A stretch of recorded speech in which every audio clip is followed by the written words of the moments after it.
Welcome to Bon MOTS, where we'll be applying the Manzer or Mosi Thurlow scale of quantitative analysis of pop culture narrative to a binary system.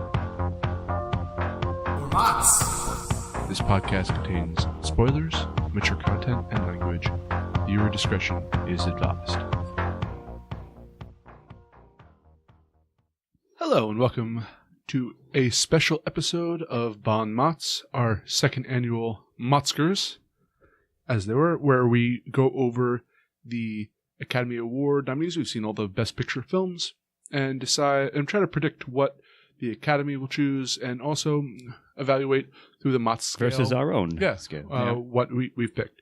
So this is the 89th Academy Awards, and we have 9 films under consideration this year. Scott, would you like to read off the films? Sure. So here they are in no particular order. We got Hell or High Water, Fences, Moonlight, Manchester by the Sea, La La Land, Arrival, Hidden Figures, Lion, and Hacksaw Ridge.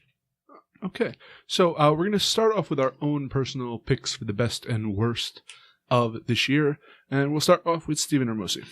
All right, I think that my favorite film this year, and I know that we're all going to be different on this one, but or I think we're all going to be different on this one, but my favorite film this year was Moonlight. Very closely behind was Fences, actually, for me. I really love both those movies.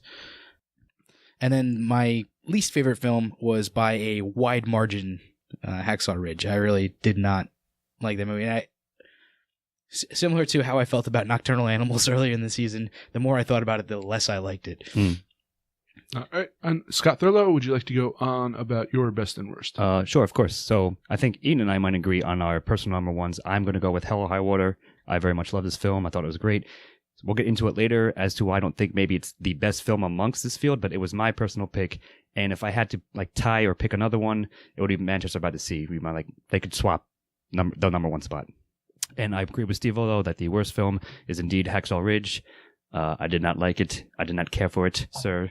And we'll speak more about that, or check out our reviews of all these films to see why I think Steve and I agree upon this point. Now, I will go with... it's a tie as well with Hell or High Water and Manchester by the Sea, although I'm leaning towards Manchester by the Sea. That, to me, is the movie I would want to watch again, more than any of the others, like just casually by myself for fun. He watches morose movies for fun. Yeah, but I like gallows humor. I get it. Sure, I'm with you on it, though. Heavily. But I also have kind of a tie for the worst because, yeah, Hacksaw Ridge was a bad movie. And I understand, very much like Bridge of Spies last year, I understand why it got the nod for Best Picture. Exactly. That makes me hate it even more, though, just real quickly. But we just watched Lion, and there are things about Lion that I really liked, but there are things that really, really bothered me to the point that, like, the next day I was still upset about a couple of things. And I would never actually want to, like, you can listen to our full review to hear me complain about the film, but that might actually, because Hacksaw Ridge was inoffensive to me. It was just bland and mediocre. Lion was actually offensive to me in certain ways. Literally physically assaulting you? All right. And that it will get my worst pick. Now, see, as I said, I do agree with Steve-O as Hacksaw being the worst. But if I had to choose another one, not tied, just another worst film that wasn't as bad as Hacksaw, but I didn't like amongst the field again, I would pick Lion as well. I thought this was was the weakest. I thought this was a really strong field this year. Yes, a lot of really, strong. really good movies. I agree with that. That's true. I would agree, though. I think Lion was probably the second worst, I guess, if you want to say it that way. But I thought that Lion was a lot better than Hacksaw Ridge, whereas you guys thought it was a little closer, and obviously you liked it even less, I guess, than Hacksaw Ridge, Ian. But I mean, there were parts of that movie that should not be in an Oscar movie. I think that like there were just parts of it that weren't good, but overall I thought it was a really strong and enjoyable movie to watch. Sure. So this actually brings up what the next section, kind of what we did last year, which is kind of ranking them in like a hierarchy or a kind of a tiered system. Yeah. Mm-hmm. And we kind of have bracket. two.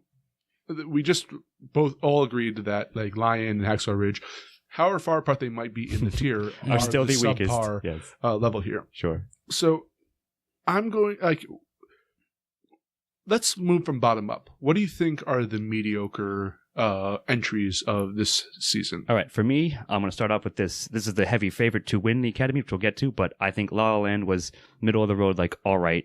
Arrival is probably just about in the same place, and everything else we'll speak out later. Those are my, like, middle of the road-ish ones.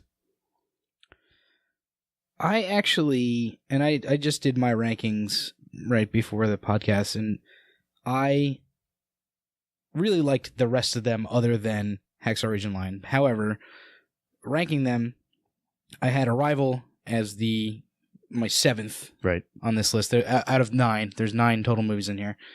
So Arrival was my 7th, and I actually I know you guys absolutely love this movie, and you know what, I did too, but I had Hell or High Water as my 6th on this list.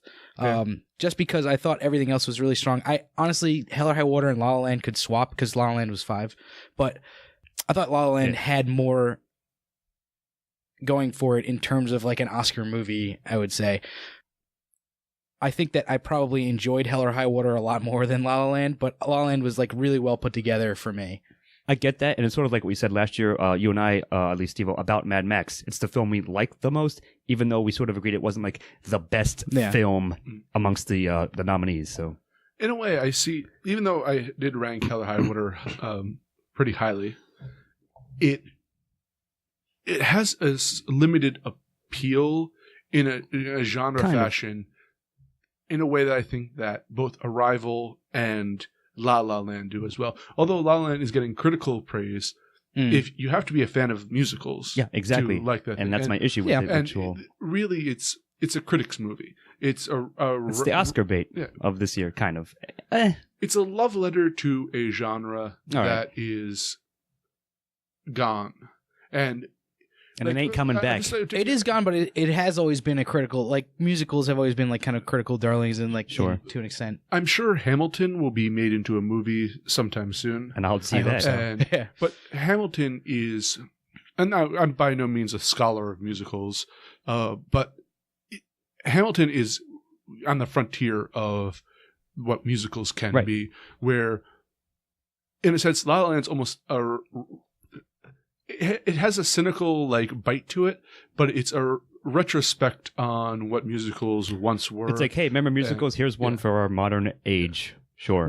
But it masks that sappy nostalgia behind kind of a like a modern bitterness, I would say. Bitterness is a sarcasm, like, oh, it's not going to be a traditional love story, but it has all of the trappings of one. Right, exactly. So in a sense, I feel Hell or High Water, Arrival, and Arrival's a great film, but again, has that appeal to the science fiction crowd. Sure. Then that's what my top bracket though is: Fences, Moonlight, and Manchester by the Sea, which I don't know if you guys will agree with all of those, but I think were the most powerful works. So my 2/3, 3/4, just the ones that are just below my top 2 picks would be Moonlight and Fences. So I think, they were, again, it's weird because I would agree that those two, and probably Moonlight specifically, are better films than Hell or High Water. It's just I personally enjoyed Hell or High Water better. Actually, you want to mention a movie that I don't even think we've talked about yet, which is number 4 on my list, is Hidden Figures, which was a really good, really well done biopic.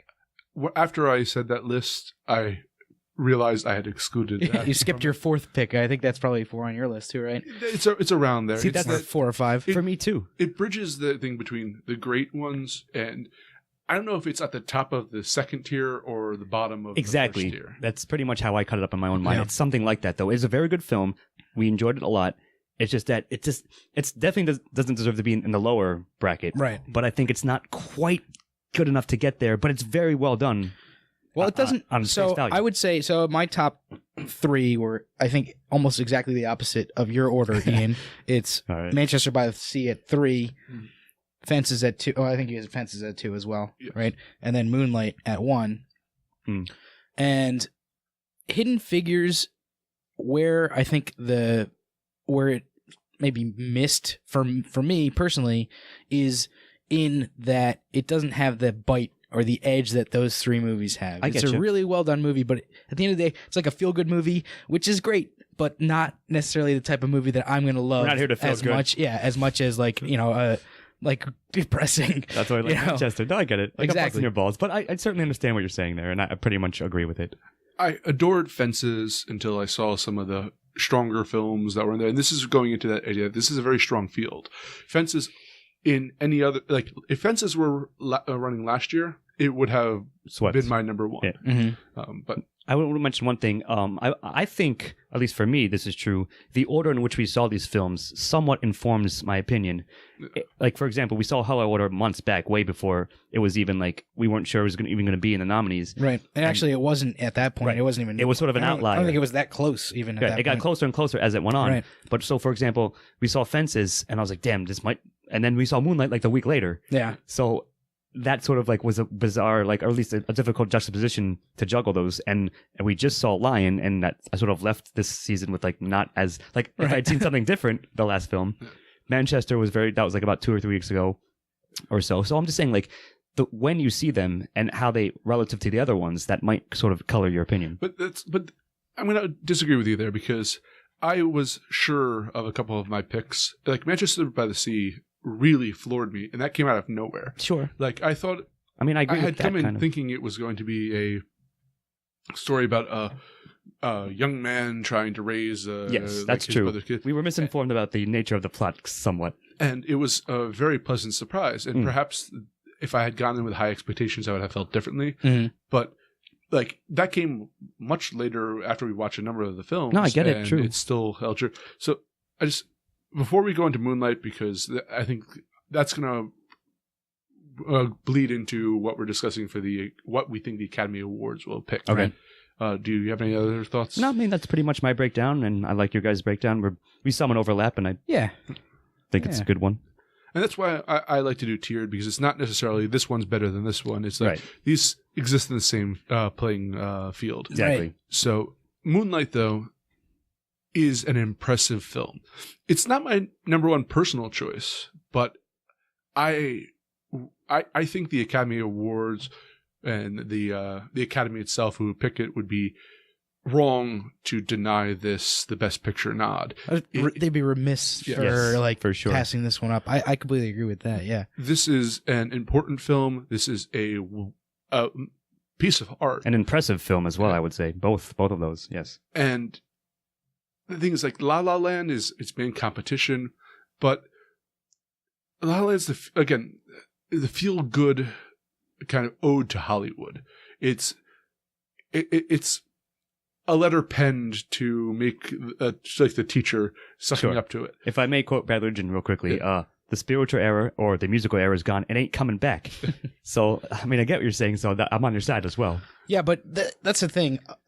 I think that's just the type of movie that the Oscars love. Sure. And Which we can I speak could about. definitely see La La Land winning. Mhm. I believe, correct me if I'm wrong, do you guys know at this very moment, at the time of this recording, is La La Land still heavily favored to win? Or is it Moonlight closer is, race? La La Land's been kind of falling in the All right, stats so from what I it lost some understand. steam? All right. Because I know like a couple weeks ago, at least, it was like almost like a lock, really. I haven't looked at it up recently, but I know that Moonlight was very close, if not having overtaken it at this Sure. point. And I'll just say that I think Moonlight, I agree, like the best way I can describe it is it's a more complete film than almost anything else, maybe equal par on with Fences. But yeah, that's why I think A deserves a recognition. I'm glad it's here. And I could see it winning, and I would prefer it winning over La La Land.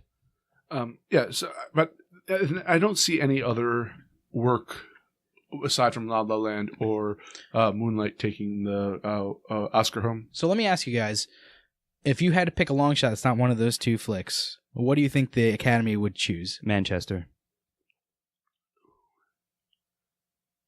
Hidden Figures. That's what I was going to say. Was I was going to say Hidden It was Figures either too. one of those two to answer that. Manchester's a specific very question. good call because that's been getting a lot of good press, but like I think that I think the Hidden Figures is like kind of the type of movie I get it. that You're might saying like it's more, sneak in there. Right. I don't mean this as an insult, but it's sort of more Oscar baity. Yeah. Is what you're saying. I guess so. I somewhat yeah. agree. And Steve-O, your track record with picking Spotlight. Yeah, that's true. I don't know if I want to bet against Steve-O during the Oscar season. I Fair don't. enough. I don't think Hidden Figures. I was probably. I don't remember exactly, but I was probably more sure about Spotlight last year than I am about Hidden Figures this year, just because there's two that have.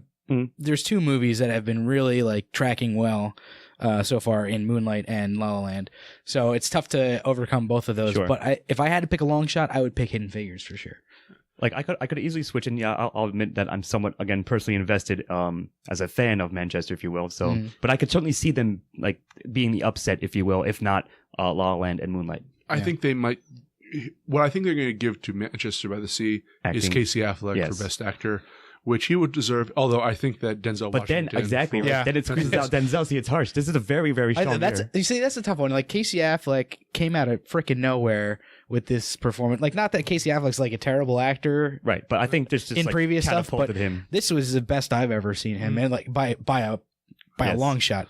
This will make him make his name. Yeah, he has it, but it will distinguish him as an actor Sure. in his career. So And good Honestly, on him. though, I see Denzel winning for Fences. I thought he outacted Affleck.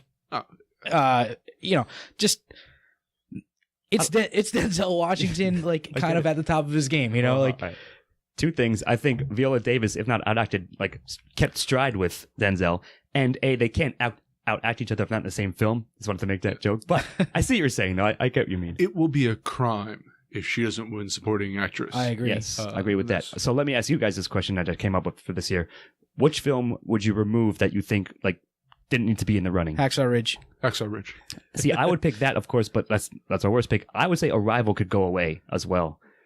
Like, I wouldn't mind if it wasn't in the field. Here's the thing: is I think it's important that they keep a science, because from what I They got understand hidden my figures. research, they don't. But the Academy Awards tends to spurn science fiction works. So if they're willing get to it. give one a nod every year, maybe we can like Sure. keep it Grow keep it that a alive. little. Yeah. And I agree. I think that having Arrival in there, I really liked Arrival. I thought it was. I thought it was a movie. good film, just not Oscar nominee worthy. I don't know. I would put it in there long before Hacksaw Ridge and probably before Lion. To be Right, honest. but again, like I mean, go ahead. and obviously that's my list is like Lion and Hacksaw Ridge Sure. are below it. But I really like Arrival, and I like what it did for kind of the. I don't remember. What was the? I'm sorry. What was the sci-fi movie that came? Interstellar. Yeah. Yes. Did that get nominated? I think for effects or not. I don't think it got Stuff nominated like for that. Best Picture, and Yeah. like that was a really well received movie. Think about it, what you I will. like what Arrival did for linguistics. I knew you were going to say Yeah. that. And I mean, it's a serious enough point. So I also was going to follow up with, if not Arrival, then I say Lion can go away. However, just real quickly, I don't want to rabbit hole us, but the politics of last year and the politics of the Academy Awards in general, like it's almost obvious that it's going to be, again, it's Oscar baity, but I could see it. What, Lion? Yes. I could see it. Like, I'd be fine if it wasn't nominated. You know what I mean? Yeah. If either of those really, but I think Arrival could be the first one Yeah, off the list. I mean, I thought Lion had some strong performances, but If not Hacksaw, like I I'm said, there were weak parts of that movie that I think that an Oscar movie shouldn't Right. be that weak. In I get certain what you're parts. saying. That's why I'm saying that. There are like 4 or 5 really deserving films in the Best Picture this year. Yeah. The thing is, sometimes it's less. Sometimes it's like 9 films that deserve Sure. Best Picture consideration. So you always got to keep that open, even if someone has to come in that Nah. doesn't necessarily deserve it. You're right. Just to, it's sort of like that thing where we have to spend the budget in order to make sure we get Right. the same budget. You're right. I mean, next year. you're right. Absolutely. That's a good point. Sure, Honestly, I think surely. I think to fully answer that question, I think the only one for me that really shouldn't be in this list is Hacksaw Ridge. Fair enough. But again, like, I'll just say this and we'll move on. it's because it's the Bridge of Spies of this year. Because of, in my estimation, in my view, it's because of the politics. That's why it's even here at all. I think so too. It's because of Mel Gibson. Sure. And it's like a rah rah Go America movie that. And a rah-rah Go Christianity movie as well. Yeah, but so is Hidden Figures, at least Go America, and I think that is deserving. So, anyways, so all right, we're done with this section. We'll go on to what MOTS predicts, and we actually gave 4 10s this year. 4-way tie, yes, for 10s so at least. Manchester by the Sea, Fences, Moonlight, and Hell or High Water, which I think all deserve. If any of them, I feel like we kind of hedged our bets here because we gave 10s to all the great movies. Hey man, if it deserves a 10, it deserves a 10. As I said in the Hell or High Water episode, and I think this is the only one I said it about. I don't know if I was going on like just hey, rate this movie from 1 to 10. I think I would have given it probably a 9. Mm-hmm. Sure. But again, our scale. So that's the only one. The other 3 I would probably give a 10 to, but I had to give Hell or High Water a strong mark just because it was strong throughout. Like all the aspects of it were strong. It was a damn good film. But I get what you're saying. Like it's like a subtle difference, but it's nevertheless is there. So I'm going to run through the rest of the scores. Hidden Figures, it comes in second place, if you will, for with a 9. Then it is La La Land with an 8.25, which I wasn't on, so it's probably been lower. It definitely would have. Arrival is an 8. Lion is a 7.25, and Hacksaw Ridge is a 4. What's really funny is we all gave it 4s for different reasons too. So, but nevertheless, we thought it was bad. Yeah, for various reasons. So last year our 10s didn't get the Oscar nom. Yes, they did. They didn't get the win. They didn't win. No, they didn't win the Oscar. What did we give Spotlight last year? An 8. An 8. Wow. So by our Arrival or La La Land should win. No, Arrival. Oh, because of yeah, true. So it's probably going to be La La Land. It could be La La Land. That's for sure. It turns out that our system is all no. It turns out we're ahead of the curve as always, and the Academy will start adopting the MOTS. They will, in fact, be renamed to the MOTScars. Clearly, but no, I would say like from amongst our 4-way tie for 10s, I would say Moonlight has the best shot, and if it does indeed win, then again, cool, excellent. I'm glad because it deserves it. Yeah, I would definitely be happy. And in with that, Manchester, again, a dark horse-ish, but if that wins, then hey, called it because we gave it a 10. So again, though, Moonlight kind of it did everything right and not in the pandering way. Yes. Right. It actually was a competent piece that was put together with a very elegant touch, and it deserves the nomination, and it wins this year's MOTScar. Yeah, sure. Yeah, for sure. I don't know. Do we want to discuss any of these movies in more detail, or is that? Well, you can check out our reviews if you want to discuss in more detail. Exactly. Anyway, that's our broad overview, though, and yeah, so I think that's about right. And we're not the best track record, but we're still pretty solid. Pretty close. Pretty close. We have our integrity. We're horseshoes and hand grenades. Sure. All right, I'm Jonathan Ian Manzer, and we have concluded this year's MOTScars. Again, I'm not going to watch the Oscars. I'll just read about it. I'll watch them and I'll live tweet them as I did last year. And that is Stephen Hermosi.